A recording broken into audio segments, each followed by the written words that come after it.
ಪುಣ್ಯ ನಬಿಯವರನ್ನು ಪ್ರೀತಿಸದ ಯಾವುದೇ ಒಂದು ವಸ್ತು ಇಲ್ಲ. ಮರಗಳು ಸಲಾಂ ಹೇಳುತ್ತಿತ್ತು, ಪ್ರಾಣಿಗಳು ಎದುರುಗೊಂಡು ಮಾತನಾಡುತ್ತಿತ್ತು. ಒಂದೇ ಒಂದು ಸಿಗ್ನಲ್ಗೆ ಚಂದ್ರನು 2 ಭಾಗವಾಗಿ ಹೋಲಾಯಿತು. ಕೆಲವರಿಗೆ ಮಾತ್ರ ಸಾಕಾಗುವ ಆಹಾರ ಹಲವರಿಗೆ ತಲುಪುವಂತಾಯ್ತು. ಇದೆಲ್ಲ ಯಾಕೆ ಹೀಗಾಯ್ತು ಎಂದು ಗೊತ್ತಾ? ಯಾಕೆಂದರೆ ನಮ್ಮ ಪುಣ್ಯ ನಬಿ ಅವರು ಸಾಮಾನ್ಯ ಮನುಷ್ಯರಲ್ಲ. ಯಾಕೂತು ಹಜರುನ್ ಲಾ ಕಲ್ ಹಜರಿ ರಸೂಲು ಬಶರುನ್ ಲಾ ಕಲ್ ಬಶರಿ.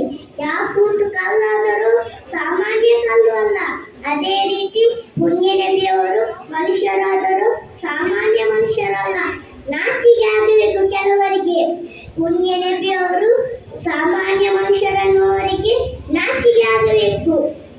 ಪವಿತ್ರ ಇಸ್ಲಾಮನ್ನು ಪೂರ್ಣವಾಗಿ ತಲುಪಿಸಿ ಪುಣ್ಯ ನಬಿಯವರು ಮದೀನಾದಲ್ಲಿ ವಫಾತಾದರು.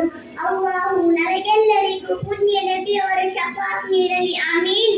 ಇಷ್ಟು ಹೇಳಿ